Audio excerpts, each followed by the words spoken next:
Hello my dear friends, welcome to our channel Rajasthan GK training. मैं अनेश मेवाल आज आपके बीच में फिर से हाजिर हूँ। शिक्षण अभिरुचि की क्लास लेकर मैं आज आपके बीच में फिर से आया हूँ। आप सभी का एक बार फिर से हमारे YouTube channel Rajasthan GK training पर स्वागत है। विद्यार्थियों, हमने शिक्षण अभिरुचि के 5 टॉपिक कंप्लीट कर लिए हैं। अब जो हमारा छठा टॉपिक चलेगा वो है अंतःव्यक्तिक संबंध। क्या है? अंतःव्यक्तिक संबंध। हमने 5 टॉपिकों का अच्छे से अध्ययन किया। पिछले जो 5 टॉपिक हमने कंप्लीट किए उनके क्वेश्चन भी मैंने आपको करवाए कि कहाँ से कैसे कैसे क्वेश्चन बनते हैं। हर टॉपिक के पीछे मैंने 5 क्वेश्चन दिए आपको कि इसमें से किस प्रकार के क्वेश्चन बनते हैं। आप ये ना सोचें कि बस इतने ही क्वेश्चन, 5 ही क्वेश्चन नहीं। हम ये जो थ्योरी क्लास कंप्लीट होने के बाद में हम क्या करेंगे, प्रत्येक जो टॉपिक है उसके हम 50-50 क्वेश्चन करेंगे। ऐसे कर कर हमें बहुत ज़्यादा क्वेश्चन करने हैं। अब हम अपने जो टॉपिक की बात करें कि हमारा जो छठा टॉपिक है अंतःव्यक्तिक संबंध, यानी कि इंटरपर्सनल रिलेशंस, यानी कि जो अंत है। अब जो इसकी हम बात करें कि इसका अर्थ क्या होगा अंतःव्यक्तिक संबंध का। अंत यानी अंदर, आंतरिक, और व्यक्ति यानी व्यक्ति होता है, एक जो ह्यूमन होता है, महिला हो गई, विद्यार्थी हो गए, कोई भी जो एक पर्सन हो, एक व्यक्ति हो, तो उसके संबंधों के बारे में बताएंगे हम कि उसके आपस में कैसे संबंध होने चाहिए। तो सबसे पहले हम टॉपिक की बात करें कि टॉपिक का मतलब क्या होगा। तो इस टॉपिक का मतलब होगा कि लोगों के परस्पर संबंध को, यानी कि जो दो लोगों के बीच के, दो व्यक्तियों के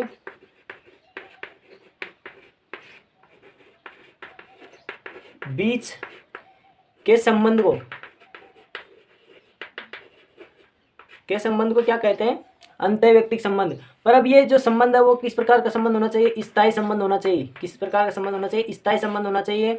रुचिकर हो, ये किस प्रकार का होना चाहिए? रुचिकर और मधुर संबंध होना चाहिए। ये जो दो व्यक्तियों के व्यवहार में मधुरता होनी चाहिए, उनके जो संबंध है वो अच्छे होने चाहिए, तब जाकर ये अंतःव्यक्तिक संबंध कहलाता है। ऐसा नहीं कि मैंने आज किसी के साथ, जैसे बचपन में करते थे कि आज मेरा दोस्त ये है और थोड़ा सा कुछ उसके साथ खेलने में या कहीं पर भी झगड़ा हुआ तो बस उससे अट्टा कुट्टा करके फिर हमने बंद कर दिया कि हाँ नहीं, मैं नहीं रहूँगा, तेरा दोस्त वो है। दोस्त से थोड़ी सी भूल हो जाने पर बचपन में हम दोस्त बदल देते थे, नहीं मैं तेरा दोस्त नहीं हूँ, मेरा तो ये दोस्त रहेगा। यानी कि कुछ भी, यानी कि गेम में या फिर अदर एक्टिविटीज़ में जो हमारा दोस्त होता तो उससे कुछ गलती हो जाए तो हम क्या करते थे बचपन में कि हम दोस्त चेंज कर देते थे, ये नहीं अब मेरा दोस्त ये रहेगा। तो इस प्रकार का नहीं, वो संबंध किस प्रकार का होना चाहिए? स्थायी संबंध होना चाहिए, यानी कि लंबे समय के लिए होना चाहिए और स्थायी और मधुर होना चाहिए।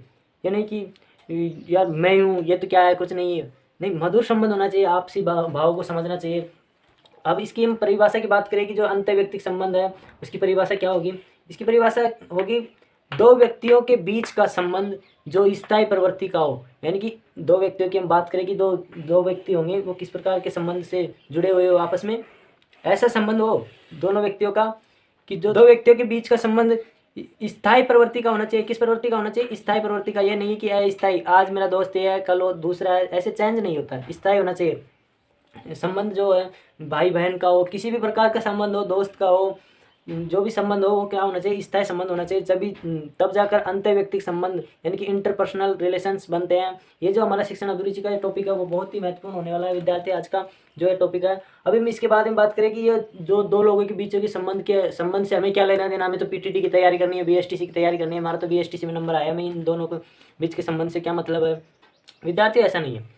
जो एक शिक्षक होता है उसके लिए जो संबंधों की हम बात करें कि किससे किस प्रकार का संबंध होना चाहिए, एक बालक के साथ किस प्रकार का संबंध होना चाहिए, एक जो प्रधानाध्यापक होता है स्कूल का उसके साथ संबंध कैसा होना चाहिए, जो सहयोगी जो टीचर होते हैं उनके साथ एक अध्यापक का किस प्रकार का संबंध होना चाहिए। इस वजह से हम इस टॉपिक का अध्ययन कर रहे हैं कि जो एक हम अध्यापक बनने जा रहे हैं तो हमें पता होना चाहिए कि हमारा स्वभाव किस प्रकार का होना चाहिए, बालकों के साथ हमें कैसा व्यवहार करना चाहिए, इन सारी चीज़ों को पता होना चाहिए। इसी वजह से हमें अंतःव्यक्तिक संबंध की जरूरत पड़ी। इस टॉपिक को पढ़ने की हमें क्या पड़ी? जरूरत पड़ी। अब एक शिक्षक के पहलू की बात करें हम, एक जो शिक्षक के पहलू होते हैं, क्या किस प्रकार के पहलू होने चाहिए, उसे किस पक्ष में कुशल होना चाहिए उसे। जो हम शिक्षक की बात करें कि वो शिक्षक होता है वो छात्र को किस प्रकार से समझाए या पढ़ाए कि उसे समझ आ जाए। यानी कि जो छात्र होता है उसको पढ़ने हेतु किस प्रकार से वो प्रेरित करे, किस प्रकार से क्या करे? प्रेरित करे, उसे मोटिवेट करे कि वो पढ़ने लगे। तो उसके लिए कौन कौन से पहलू जरूरी है, एक शिक्षक को किन किन पहलुओं को ध्यान रखना चाहिए? तो पहलुओं की बात करें हम तो पहला पहलू है फर्स्ट जो है स्वयं का ज्ञान। जो स्वयं क्या हो? स्वयं को ज्ञान होना चाहिए खुद को। यदि जो एक शिक्षक होगा वो उसके पास खुद के पास ज्ञान नहीं तो वो दूसरों को क्या ज्ञान देगा, वो दूसरों को क्या सिखाएगा। इस वजह से सबसे पहली जो मुख्य बात है वो क्या होनी चाहिए कि जो शिक्षक को क्या होना चाहिए, बहुत ही अधिक अपने विषय संबंधित ज्ञान होना चाहिए। अब इसके बाद में बात करें तो दूसरा है कि बालक की प्रकृति का ज्ञान, यानी कि जो बालक है, बालक की प्रकृति किस प्रकार की है उसका भी एक शिक्षक को ज्ञान होना चाहिए। ये भी एक बालक को सिखाने के लिए बहुत ही महत्वपूर्ण, बहुत ही इम्पोर्टेंट पहलू है। इसके बिना एक विद्यार्थी की जो मेंटल एबिलिटी होती है उसके बारे में हम नहीं जान पाते। एक बालक की प्रकृति किस प्रकार से क्या वो जो हम सिखा रहे हैं, जो हम बोर्ड पर सिखा रहे हैं, जो हम एक क्लास में 45 मिनट के लिए या 40 मिनट के लिए जो हम बोल रहे हैं, जो पढ़ा रहे हैं एक विद्यार्थी को, वह क्या पूरी बातें सुन पा रहा है, उनमें से कितनी बातें नहीं समझ पा रहा, ये सब उसकी प्रकृति पर डिपेंड करता है। इस वजह से एक शिक्षक को पता होना चाहिए कि मेरे विद्यार्थियों को कितना समझ आ रहा है, उसकी इस विद्यार्थी की किस प्रकार की प्रकृति है कि वो कितना समझ पाता है, कितना सुन पाता है एक क्लास में, उसे कितना याद रहता है। तो ऐसे करके हर प्रत्येक, यानी कि जो प्रत्येक बालक होता है उसको प्रकृति के बारे में ज्ञान होना चाहिए एक शिक्षक को, तब जाकर वो एक विद्यार्थी को अच्छा शिक्षण करवा पाता है, वो एक अच्छा अधिगम करवा पाता है। इसके बाद में हम बात करें कि जो तीसरा जो पहलू है वो क्या होगा, यानी कि जो टॉपिक विद्यार्थी जो हम टॉपिक पढ़ा रहे हैं, जैसे मैंने आपको क्या बताया अंतर्व्यक्तिक संबंध, जो हमारा टॉपिक चल रहा है इस शिक्षण अभिरुचि में अंतर्व्यक्तिक संबंध, तो टॉपिक को किस प्रकार से समझाना चाहिए, सरल तरीके से समझाना चाहिए। हमारे जो आसपास के उदाहरण हैं उनको देकर समझाना चाहिए, और सुगम्य रूप से प्रस्तुतिकरण, और सुगम्य यानी कि यानी अच्छे तरीके से, अच्छे ढंग से, अच्छे वे में उसको समझाना चाहिए कि जो हमारा ये टॉपिक है, जो ये हमारा टॉपिक है इस प्रकार से रिलेटिव है। यानी कि जो एक विद्यार्थी होता है उसके आसपास के उदाहरणों से कंपेयर करते हुए एक उदाहरण, एक जो उसका शिक्षक का जो टॉपिक होता है उसको समझाना चाहिए, उसको प्रस्तुत करना चाहिए। जो इसका प्रस्तुतिकरण होता है एक टॉपिक का, तो वो किस प्रकार से करना चाहिए, सरल तरीके से प्रस्तुतिकरण करना चाहिए ताकि विद्यार्थी को अच्छे से समझ आए। तो ये तो क्या हो गए, एक शिक्षक के पहलू हो गए कि उसे किन किन पहलुओं में अधिक कुशल होना चाहिए, तब जाकर एक शिक्षक एक जो शिक्षक होता है एक छात्र को पढ़ने हेतु प्रेरित कर पाता है, वो एक छात्र को सिखा पाता है। इन पहलुओं की तो हमने बात कर ली। इसके बाद में हम बात करें कि एक अध्यापक की अभिव्यक्ति क्या होनी चाहिए, कि उसे किन किन क्षेत्रों में विद्यार्थियों को छूट देनी चाहिए, क्या क्या उसे विद्यार्थियों को करने के लिए बोलना चाहिए, किन किन चीज़ों में उसे स्वतंत्रता प्रदान करनी चाहिए विद्यार्थियों को, किन किन बातों का ध्यान रखना चाहिए। तो जो ये 6 बात है मुख्य रूप से उनका ज़रूर उसे ध्यान रखना चाहिए। एक अध्यापक को मुख्यतः किन बातों का ध्यान रखना चाहिए, ये जो निम्नलिखित 6 बातें हैं उनका उसे अध्यापक को ध्यान रखना चाहिए। जैसे फर्स्ट हो गई, फर्स्ट क्या है, विचारों की स्वतंत्रता। छात्रों को क्या करना चाहिए, विचारों में स्वतंत्रता देनी चाहिए। छात्र यदि कक्षा में अध्ययन कर रहे हो तो उनको अपने विचार प्रकट करने की उन्हें स्वतंत्रता देनी चाहिए। ऐसा नहीं कि जो भी कुछ छात्र पूछना चाहता है उसे चुप करा दो, नहीं तुम बैठ जाओ, ऐसे नहीं। एक छात्रों को क्या करना चाहिए, विचारों को प्रकट करने की स्वतंत्रता देनी चाहिए एक अध्यापक को। एक अच्छा शिक्षक जो होता है, एक अध्यापक होता है, वो क्या करता है, विचारों की स्वतंत्रता प्रदान करता है छात्रों को। विचारों की स्वतंत्रता होती है तब जाकर एक अधिगम होता है। एक जो अच्छा शिक्षण होता है वो एक शिक्षण क्या होता है, सरल होता है। तब जाकर एक शिक्षण क्या होता है, एक सरल हो पाता है। जो शिक्षण प्रक्रिया सरल हो जाती है जब विचारों की, यदि अध्यापक विद्यार्थियों को स्वतंत्रता देता है तो शिक्षण सरल हो जाता है। ऐसा हर शिक्षक को करना चाहिए, विचारों की स्वतंत्रता प्रदान करनी चाहिए। और दूसरी हम बात करें दूसरा कि उसे क्या ध्यान रखना चाहिए, दंड की अपेक्षा प्यार। एक जो अध्यापक होता है उसको दंड की अपेक्षा क्या करना चाहिए, प्यार करना चाहिए। यानी कि हम दंड की यदि हम बात करें तो एक शिक्षक को दंड तो देना ही नहीं चाहिए, जहाँ तक संभव हो दंड उसे नहीं देना चाहिए। क्या नहीं करना चाहिए, दंड कभी भी एक विद्यार्थी को दंड नहीं देना चाहिए। अब बात करें कि दंड फिर कब दे, दंड भी तो बना है दंड देने के लिए। हाँ, यदि वो अति हो जाए, जैसे कि वो शिक्षकों पर भी भारी हो जाए, जैसे शिक्षकों का एक जो विद्यार्थी होता है अनुशासनहीनता ही करने लग जाए, तो क्या करना चाहिए, दंड देना चाहिए। अन्यथा दंड की आवश्यकता नहीं है, एक शिक्षक को दंड नहीं देना चाहिए। उसको क्या करना चाहिए, जो अपने विद्यार्थी होते हैं उनके साथ प्यार प्रेम से रहना चाहिए, उसे प्यार प्रेम से समझाना चाहिए कि हमें किस प्रकार से पढ़ाई करनी है, किस प्रकार से आपको समझना है। तो उसे प्यार पूर्वक जो क्या करना चाहिए, इसको समझाना चाहिए एक विद्यार्थी को। यदि हम दंड नहीं देंगे एक छात्र को और हम प्यार से समझाएंगे तो उसके जो विकास में क्या होगी, बाधा नहीं होगी, उसके विकास में बाधा नहीं होगी। और दंड देने पर क्या होती है, छात्र का जो विकास होता है उसमें बाधा पहुंचती है। अब इसके बाद में हम बात करें, अब जो एक पुरुष अध्यापक होता है वो क्या करता है कि विद्यार्थियों के साथ थोड़ा सा ऐसे व्यवहार कर लेता है, थोड़ा सा उनसे प्यार से नहीं बात करता, वो ऐसे क्रूरतापूर्वक कभी कभी बात करता है। तो हम बात करें कि जैसे 1 से 5वीं कक्षा तक की बात करें, जो 1 से 5वीं कक्षा तक के बालक होते हैं तो उनके लिए अध्यापक ठीक रहेगा या मैडम की हम बात करें, जो अध्यापिका होती है, तो जो 1 से 5वीं तक के बालक होते हैं उनके लिए अध्यापिका को क्या माना गया है? सर्वश्रेष्ठ माना गया।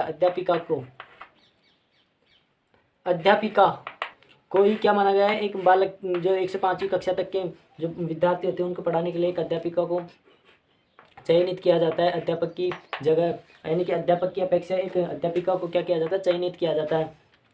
क्योंकि जो एक अध्यापिका होती है उसमें मातृत्व का गुण होता है, मातृत्व का भाव होता है। तो जो 1 से 5वीं तक के कक्षा के जो बालक होते हैं उनमें बालक बचपन का वो रहता है, तो इस वजह से उन्हें मातृत्व की ज़रूरत होती है। और एक मातृत्व का गुण क्या होता है? एक अध्यापिका के अंदर होता है, ना कि एक जो पुरुष शिक्षक होता है उसके अंदर। तो इस वजह से 1 से 5वीं तक के लिए अध्ययन कौन अच्छा करवा पाएगी? एक जो मैडम होती है वो एक अध्ययन अच्छा करवा पाती है 1 से 5वीं कक्षा तक की। अब इसके बाद में हम क्या करें कि घनिष्ठ संबंध, जो घनिष्ठ संबंध की बात करें, जो तीसरा संबंध है घनिष्ठ संबंध, कि किस प्रकार के एक विद्यार्थी के साथ किस प्रकार के संबंध होने चाहिए? घनिष्ठ होने चाहिए, यानी कि विद्यार्थी के साथ अच्छे संबंध होने चाहिए। यानी कि हम बात करें घनिष्ठ संबंध में, तो एक जो शिक्षक होता है, शिक्षक का संबंध विद्यार्थी के साथ किस प्रकार का व्यवहार होना चाहिए? मित्रवत होना चाहिए, मित्रवत व्यवहार होना चाहिए। विद्यार्थी के साथ मित्रवत व्यवहार होगा तो वो अधिगम में उसके लिए सहायक होगा।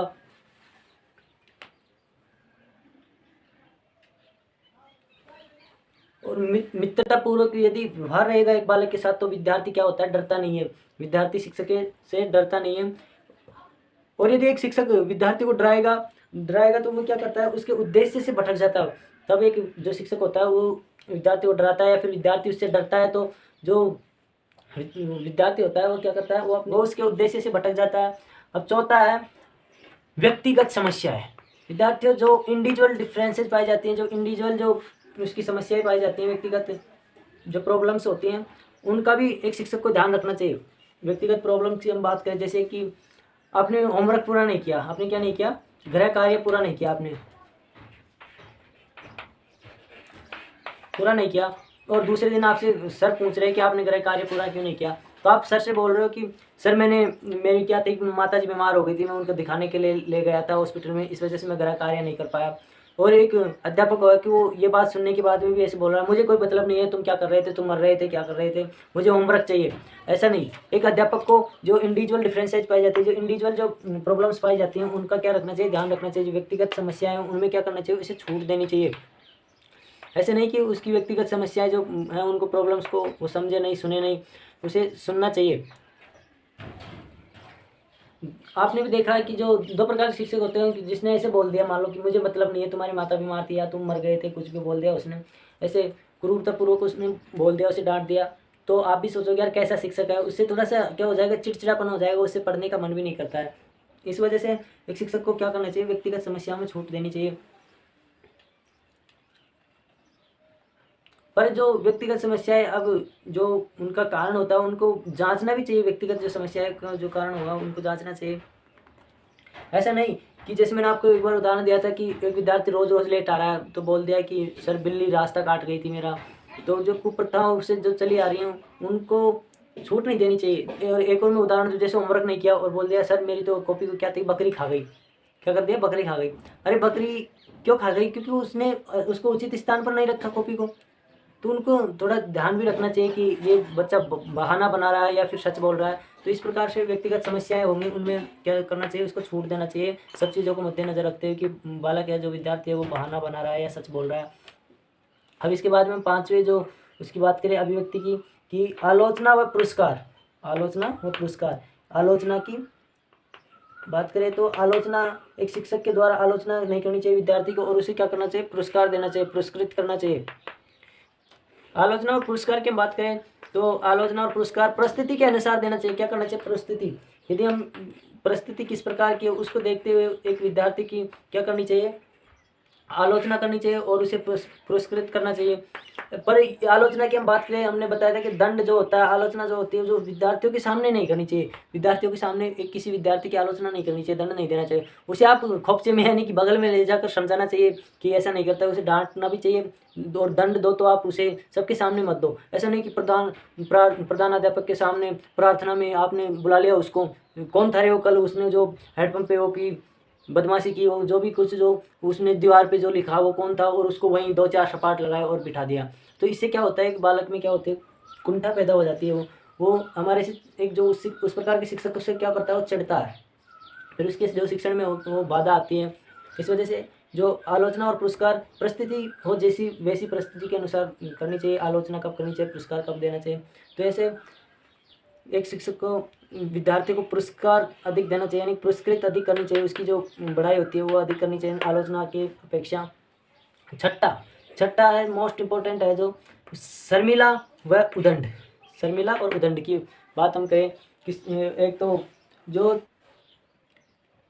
मैं आपको एक उदाहरण दूं शर्मिला और उदंड का, कि 2 प्रकार के बालक होते हैं। कितने प्रकार? 2 प्रकार के बालक होते हैं।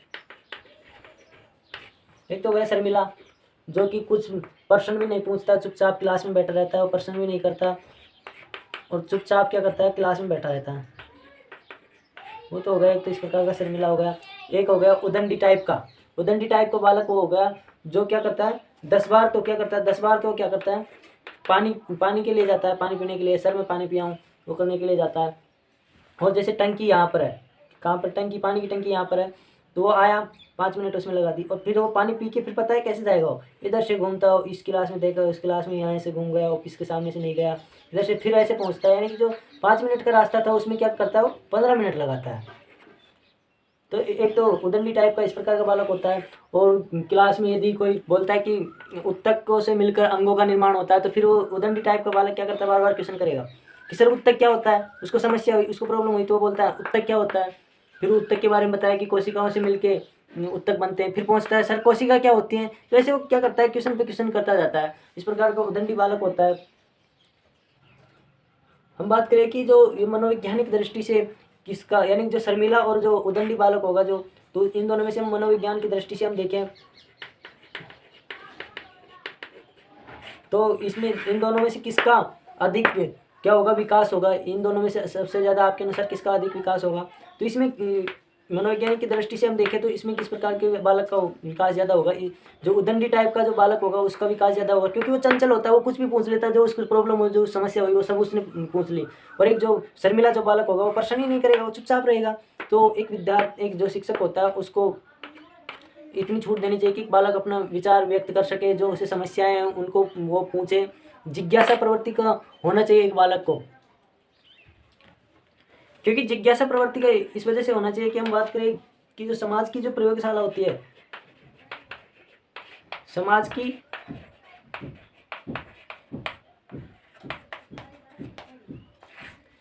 प्रयोगशाला एक विद्यालय होती है, और विद्यालय में शिक्षक और विद्यार्थी होते हैं, और दोनों क्या करते हैं, अधिगम करते हैं, शिक्षण करते हैं। समाज की प्रयोगशाला क्या होती है, विद्यालय होती है, और विद्यालय में विद्यार्थी सीखता है। यानी कि जो जिज्ञासा प्रवृत्ति का यदि एक विद्यार्थी होगा तो उसकी जिज्ञासाएं दूर होंगी, वो सीखेगा और अधिक सीखेगा। इस वजह से एक विद्यार्थी को क्या होना चाहिए, जिज्ञासा प्रवृत्ति का होना चाहिए, चंचल होना चाहिए एक विद्यार्थी को। अब हम इसके बारे में बात करेंगे कि जो ये अध्यापक की अभिवर्तियों की तो हमने बात कर ली। अब हम बात करेंगे कि अध्यापक के जो संबंध है वो किसके साथ अच्छे होने चाहिए, किसके साथ बुरे होने चाहिए। यानी कि संबंध, एक अध्यापक को किसके साथ संबंध बनाए रखना चाहिए। तो एक अध्यापक के संबंधों की बात करें, क्योंकि जो समाज है एक प्रकार का क्या है, तंत्र है। एक प्रकार का समाज जो खुद है वो क्या है, एक प्रकार का तंत्र है। और जो ये तंत्र है जो अनेक जो अलग अलग प्रकार के उपतंत्रों से मिलकर बना हुआ है, जैसे कि विद्यालय हो गया, भिन्न भिन्न प्रकार के जो प्रशासनिक इकाइयाँ हो गई, उद्योग हो गए, ये सब समाज के क्या है, उपतंत्र है, यानी कि अंग है, उप अंग है। ठीक है विद्यार्थियों, आज की क्लास यही खत्म होती है। मिलते हैं नेक्स्ट क्लास में हम।